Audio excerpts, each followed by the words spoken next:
You guys ready? Y'all ready for some Yellowstone bullshit? I've only been to Yellowstone once. I've only been to Yellowstone once. But it's one of the hairiest parks I have ever been to, you guys. All right, let's go. Mr. Ballin put this out a couple hours ago.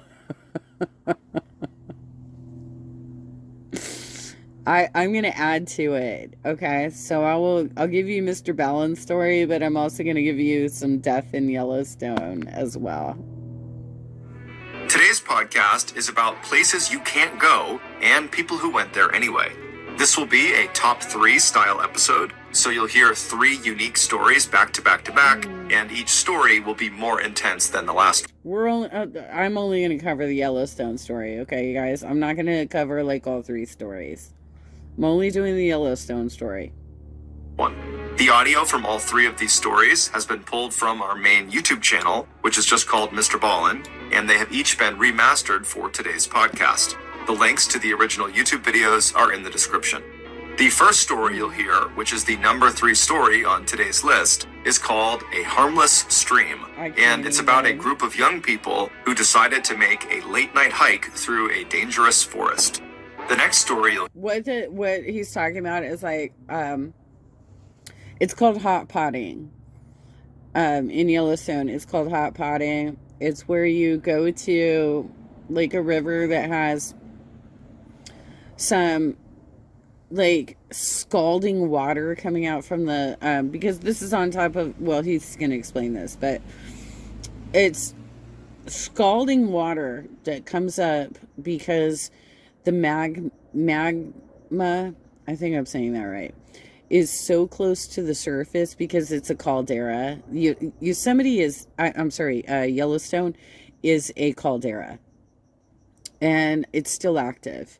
And so that's why it's got a lot of activity. It's some weird crap going on.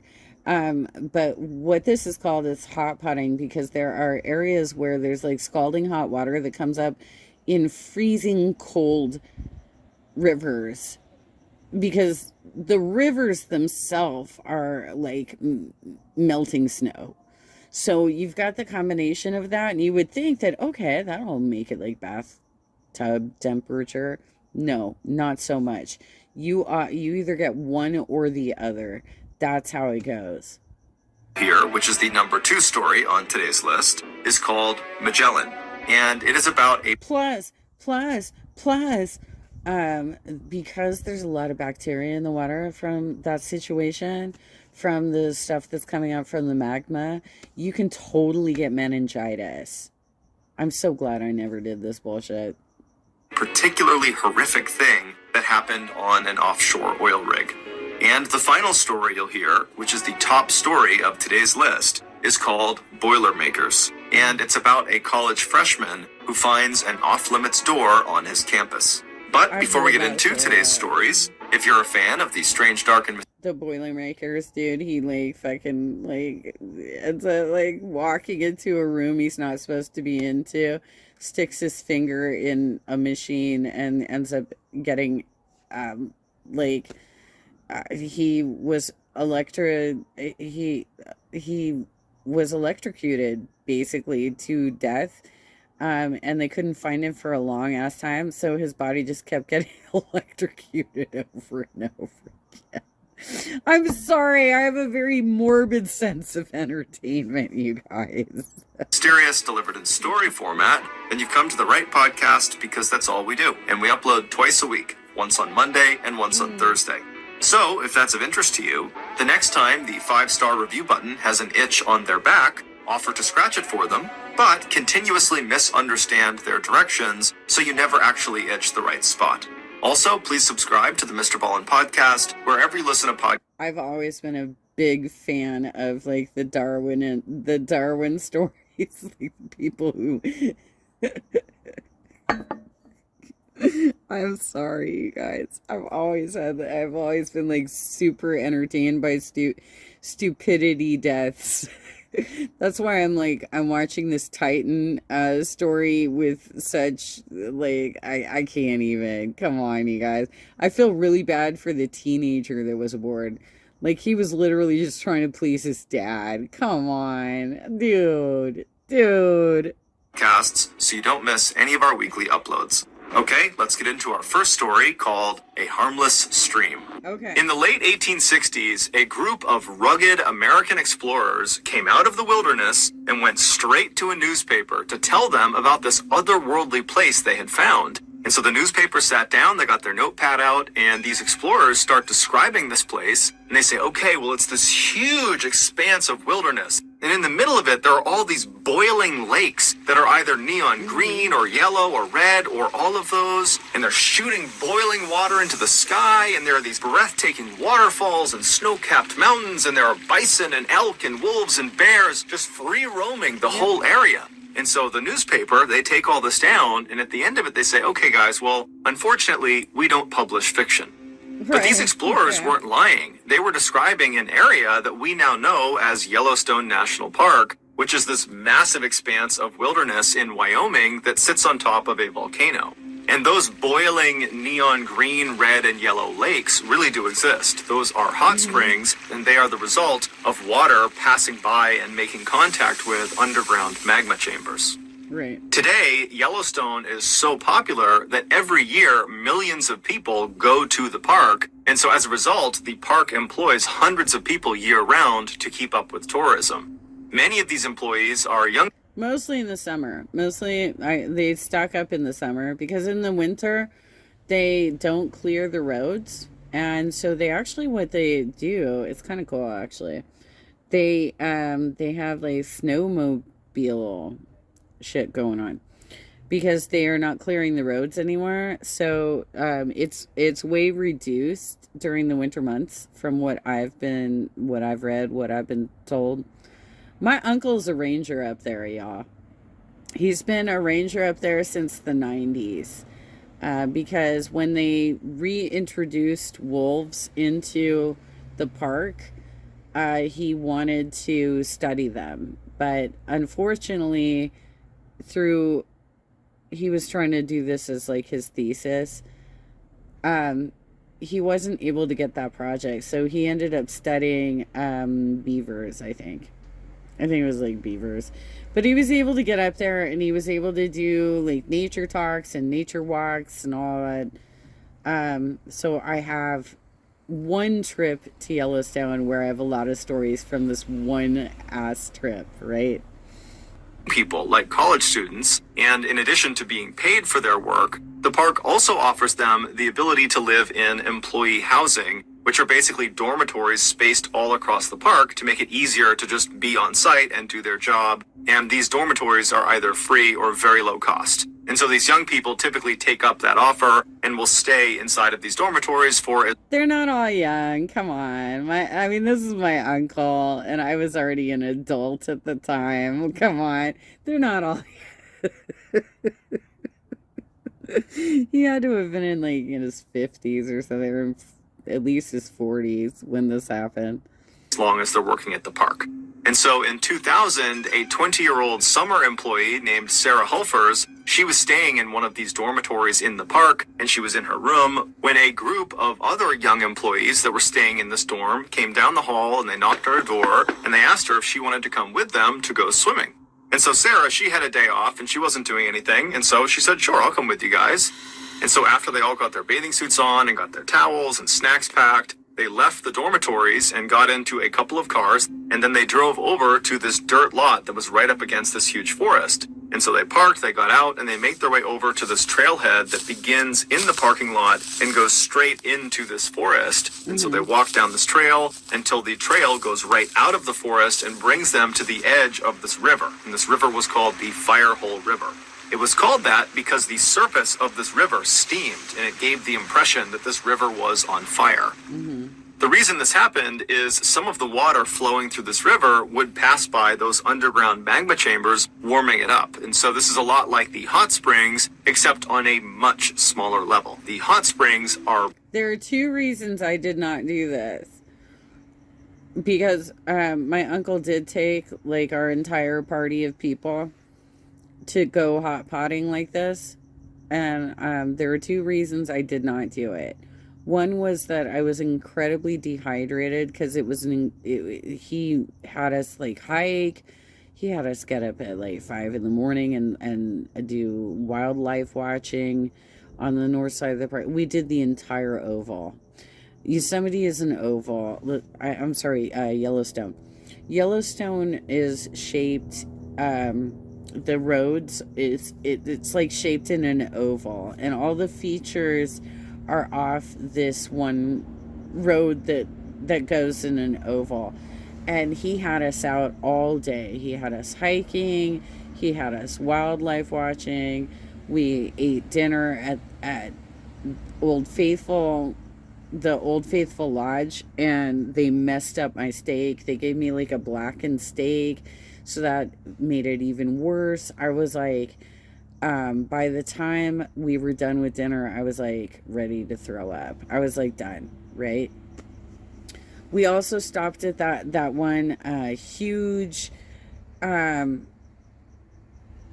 It's a huge hot spring that looks like a rainbow, but I stayed in the car because I was already sick by then. And we also stopped by like some mud area that was like bubbling. I can't even remember. But we were staying in, I think it's called Mammoth Springs or something, near the north western side of the park, because that's where he was stationed at the time. And then they went hot potting and they wanted to take my son, and I said no, because I had read already at this point that you can get meningitis. And I'm like, he can stay with me and watch me throw up because I'm going to be throwing up. Like, I'm so sick right now. Boiling, whereas this river was just slightly warmer to the point where it would steam, so totally safe to swim in. So Sarah and the rest of this group, they come out of that trailhead and they're standing on the edge of this beautiful river, and they walk down to the edge and they all jump in and they have this great day. They're swimming around, they're playing games, and they were only expecting to be there for a couple of hours, but they were having so much fun that before long the sun had gone down and they were still in the river. And so when it was dark out, they finally climbed out of the river and they toweled off, and then they realized they had a bit of a problem. Because they did not expect to be there for as long as they were, no one had brought flashlights. And the way back to the parking lot would be going along that trail through the forest, but that was a pretty far trail, and it's totally pitch black out. There's no ambient light, and realistically, there's some pretty big animals that live inside of that forest. And so some people in this group were a little bit nervous about walking through this forest. But ultimately, about half of the group said, you know what, whatever, let's just run through the forest and get back to our cars as fast as we can. I'm sure nothing will happen to. Oh my God, you cannot be that fucking stupid in a national park, you guys. Like, you can't be just like running around, especially in Yellowstone, you guys.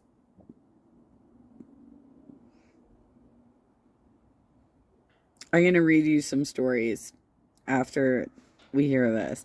But, like, I mean, you can't be that fucking stupid in Yellowstone. There are enormous, very dangerous animals in Yellowstone, especially like grizzly bears. You're supposed to wear bells on your person when you go hiking around there, because you don't want them to be startled and come after you. But like, I mean, there's elk, there's moose, there's bison. I mean, like, you can't just like fucking wander around in the dark like that. That's so crazy. With no flashlight. Oh my God, even. Us, and the other half decided they would look for an alternative route that would skirt the forest and allow the moonlight to be their guide along the way. That second group was made up of Sarah, along with two 18-year-old boys named Lance Bucci and Tyler Montague. Plus, they split up. Like, what are you guys thinking? Y'all split up? Y'all split up. What are you even thinking? Y'all split up. Watch what happens to these fools. So Sarah and these two boys, they're standing there and they're watching the first group go into the forest and disappear. And then she, along with these two guys, they turn right and they begin skirting the river and walking around the forest. And so they walk downstream with the river on one side and the forest on their left. And they're walking for a while until they see up ahead on their left, it looks like the forest is starting to thin out maybe a little bit. And so they took that as an opportunity to cut left and basically begin kind of going straight towards the parking lot, which was generally off to their left. So they make that turn, they start walking, and the terrain is relatively open. It's this big open field with a couple of trees here and there. It was pretty easy to navigate, and they felt like, hey, we found a great alternative route. The moonlight's still shining through. We got great visibility. And so they're walking along, happy as can be, and then they see there's a couple of streams up ahead. They get to the first stream, and it's not that big, so they jump across it. They get to the next stream, it's still not that big, they jump across that one. And then they get to this third stream, and they realize, it's still pretty small, but it's significantly bigger than the last two. And so if we mistime it, we could fall into it. Now, this was not some huge deal. They were already wet from having gone swimming, but they didn't want to jump in this stream. And so they considered walking off to the right and trying to find an area that was more narrow they could jump across more easily. But they figured they were probably within maybe 100 or 200 feet of the parking lot. They couldn't see it, but they knew they were close, and they really didn't want to go farther and farther away to only have to just jump over this thing anyways. And so they decide, you know what, let's just jump across it. Let's just do it. If we fall in, we fall in. And so the three of them backed up from the stream to give themselves some running room, and then they grabbed hands, and at the same time, all three of them ran forward and leapt across the stream. And they cleared it. They landed on the other side, but the ground they landed on was kind of loose and soft, and so it kind of crumbled underneath them, and they all fell backwards into the stream. In the darkness, this stream had looked like the other two streams they had seen, albeit a little bit larger, and so they were not thinking this could be potentially hazardous if they fell into the water. But it would turn out this stream was extremely hazardous. It was nothing like the other two streams they had encountered. This one was runoff from a nearby hot spring, and so the temperature inside of this stream was 178 degrees Fahrenheit. So it was practically boiling water, and it looked like it was shallow, but in fact, this stream was 10 feet deep.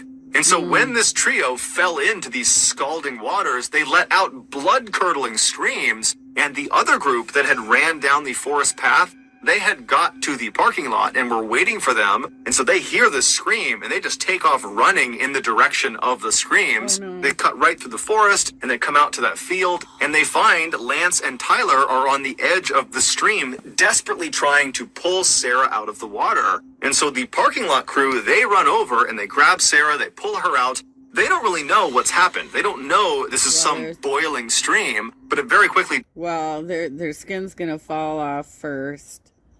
And their organs have probably already been boiled somewhat too. I mean, this is like you're getting. You can't. I will read you some of the stories out of this book. Like it's so crazy. The people who are haphazard about like being around Yellowstone features, because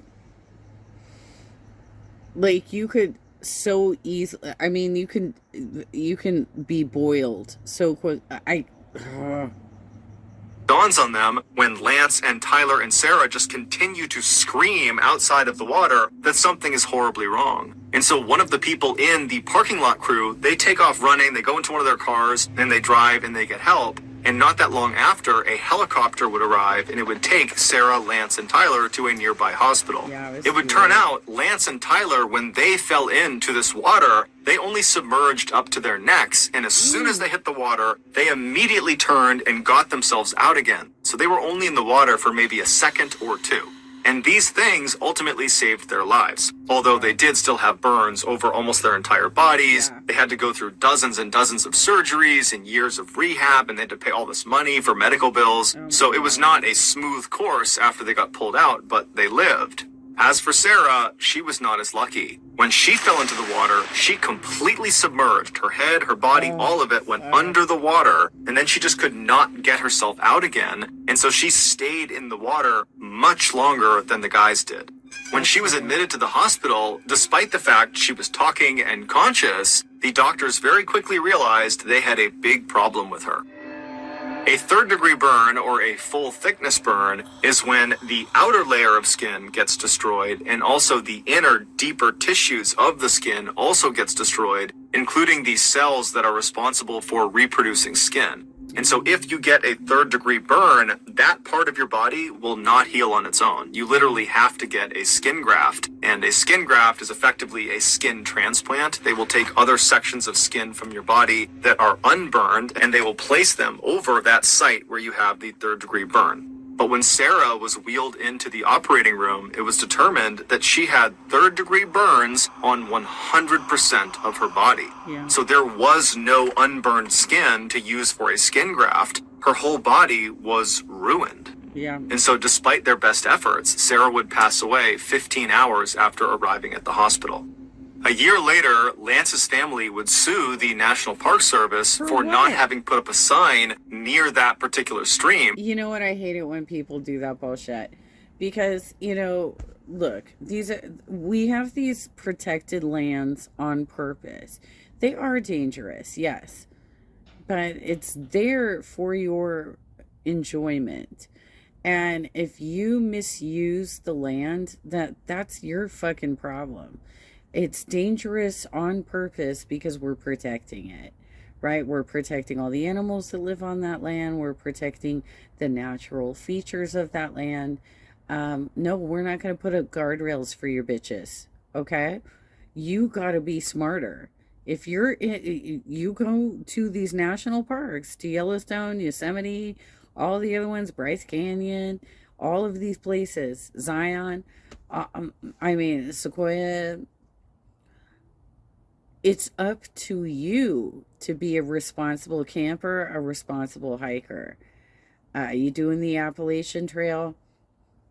It's up to you to be a responsible hiker. Nobody's going to be putting up guardrails for you, because that's the point of protecting these pristine lands in their natural setting. I can't even, you didn't put up fucking signs. They didn't have flashlights. They wouldn't have seen the signs anyway.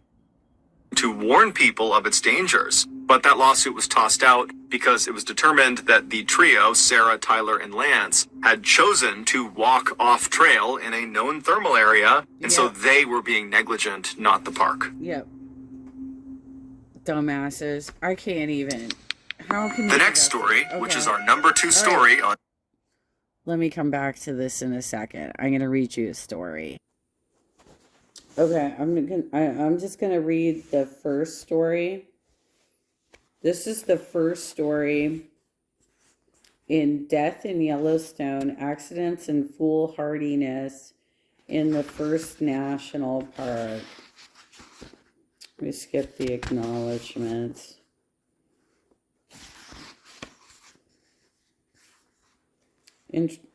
Introduction? Okay. The Park Can Kill. That's what it's called, right? This chapter. A child has died in a particularly horrible fashion in Yellowstone Park.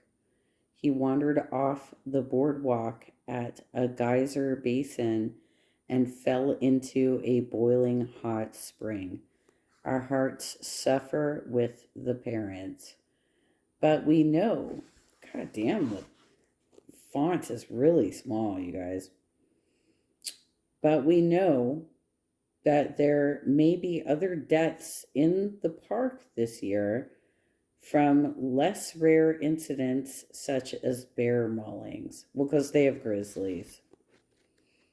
We don't really, we don't get a lot of bear maulings in California because we only have black bears here. But in Wyoming, where Yellowstone is, it crosses over Wyoming, Montana, and Idaho, I think. I think it crosses 3 states. But we know that there may be other deaths in the park this year from less rare incidents such as bear maulings. Death is a frequent visitor in raw nature. And Yellowstone Park, despite the cabins and roads, is raw nature. The park is the untamed and unfenced wildlife and the emerald energy of thermal wonders. It cannot be treated lightly. When it is, it erupts in death. We have seen other visitors in the park who left the paths and boardwalks. We have seen visitors in the park who sat their children on bears in order to take a picture. They were lucky. Oh my God, even. Whoa. I mean, I can't. The park is not Disneyland, Rocky Mountain version. Not, nor is it a zoo with moats and fences. I mean, come on. Even zoos are dangerous. Look at Harambe, right? Wasn't that his name? Okay. For all the trappings of men, it is wilderness. And the man who fails to accept it as such dies. More money for more rangers to enforce the park's rules would help. Not all rangers are actually not all. Look, my uncle's a ranger there. I highly doubt that my uncle is doing any sort of law enforcement activities. Come on. But until can't even. But until that time, we urge all visitors and urge all Montana and Wyoming residents to warn visitors again and again to obey signs in the park, to remember that Yellowstone Park is wild. The park is raw nature and it can kill.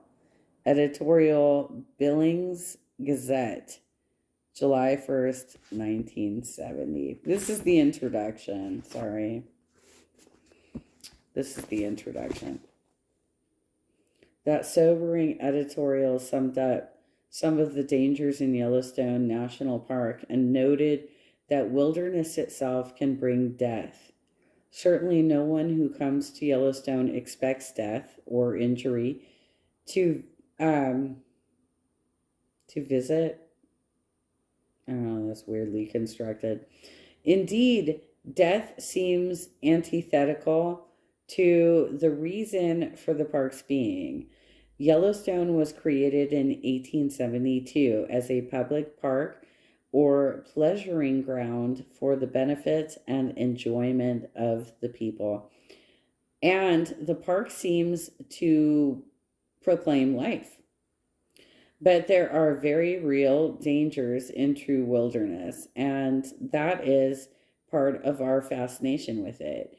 A longtime researcher of wilderness areas has noted in defining them that places where one cannot be killed by a wild animal are not wilderness areas. In fact, in word, wilderness comes from wilder, a wild animal. Yellowstone National Park, of course, is managed as a wilderness area. Many visitors to Yellowstone and other national parks enter the gates with a false sense of security. These persons wrongly believe that the animals are tame. Okay. The animals are tame.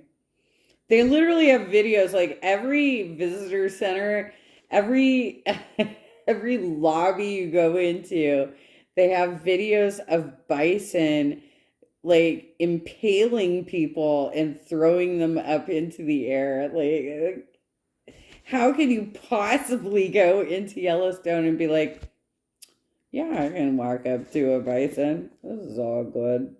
This is all good. The persons wrongly believe that the animals are tame and that the place surely is a lot like a city park with swings, horseshoe pits, golf courses, swimming pools, and total safety. A place where lawns are watered and mowed regularly, and fallen tree branches are picked up and carted away, all nicely managed, nicely sanitized. But national parks are not like that. They are places where nature and history are preserved intact. And intact nature includes dangers. Okay? Why would anyone write a book like this? The obvious answers are these. There are illuminating safety lessons to be learned. There is fascinating history in the stories, and there are legal ramifications for park managers. Certainly, the stories are heart-wrenching, but they teach us. Can we get to the story? I don't want all the background.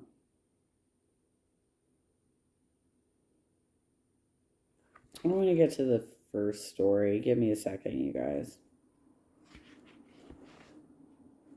This is like the introduction. Okay, part one. Hold fast to your children, death in hot water.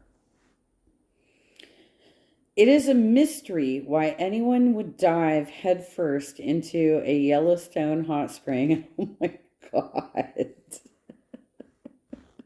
I haven't read this book in like 20 years, you guys. It's a long time. Merely to save a dog. But that is precisely what happened on July 20th, 1981. David Allen Kerwin, 24, of La Cañada, California, and his friend Ronald Ratliff, 25, of Thousand Oaks, parked their truck at Yellowstone's Fountain Paint Pot. Oh, I've been there. Fountain Paint Pot parking lot at around 1 o'clock at the afternoon. While the men looked at the hot springs, Ratcliffe's dog, Moosey, a large mastiff. Oh my God, I'm fairly certain that's what bit me, you guys. A large mastiff or Great Dane escaped from the vehicle and jumped into nearby Celestine Pool.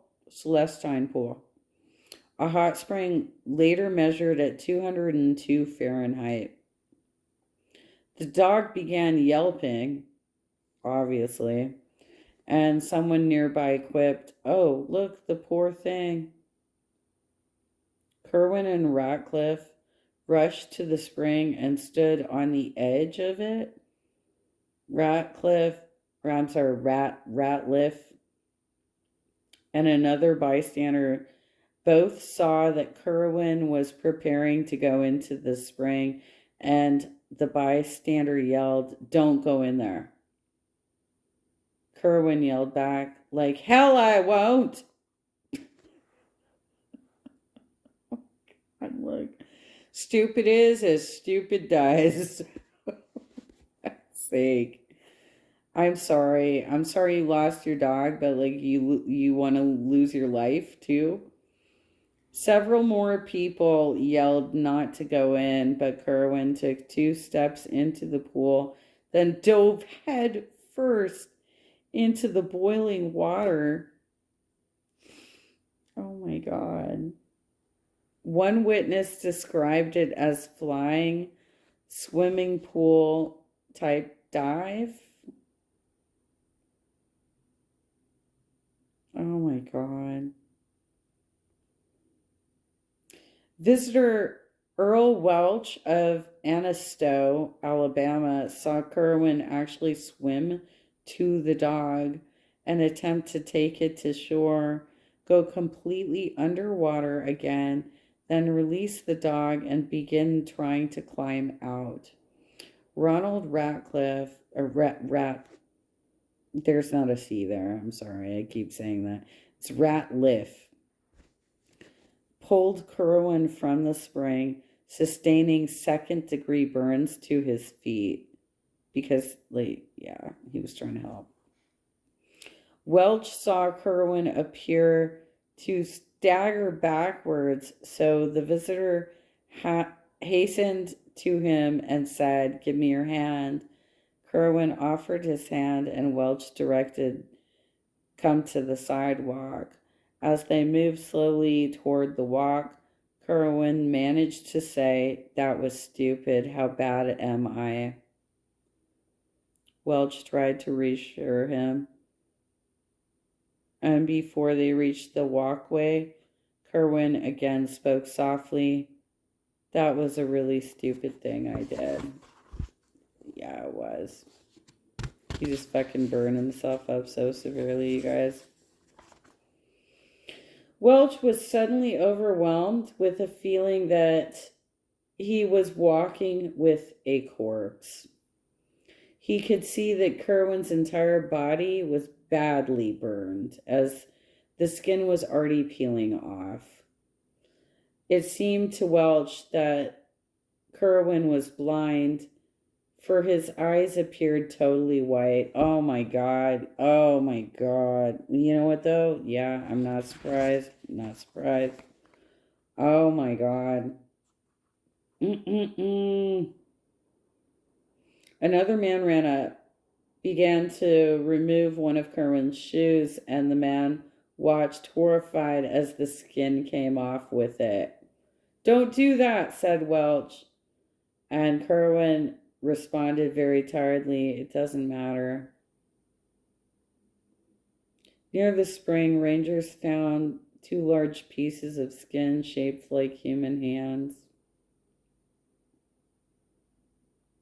Kerwin experienced third-degree burns over 100% of his body, including his entire head. He was taken to the clinic at Old Faithful, where a burn specialist who was coincidentally on duty could do little for him other than to pump in IV fluids at a high rate. Bob Carnes, a ranger who saw him at the clinic, remembers thinking that Kerwin did not have a chance for survival. He was blind, and most of his skin was coming off. Ratcliffe's dog died in the pool, and was not rescued. Oils from its body later made the hot spring have small eruptions. Oh, that's interesting. Kerwin died the following morning in a Salt Lake City hospital. In the men's truck, rangers found the park's warning literature and pamphlets. Kerwin and Ratliff had not read any of them. Look, there's tons of stories about shit that happens in national parks because people are so fucking stupid that they think that they need like training wheels on every area they go to in the US. Folks, they're not going to put up guardrails for you everywhere. You have to be responsible adults. Period.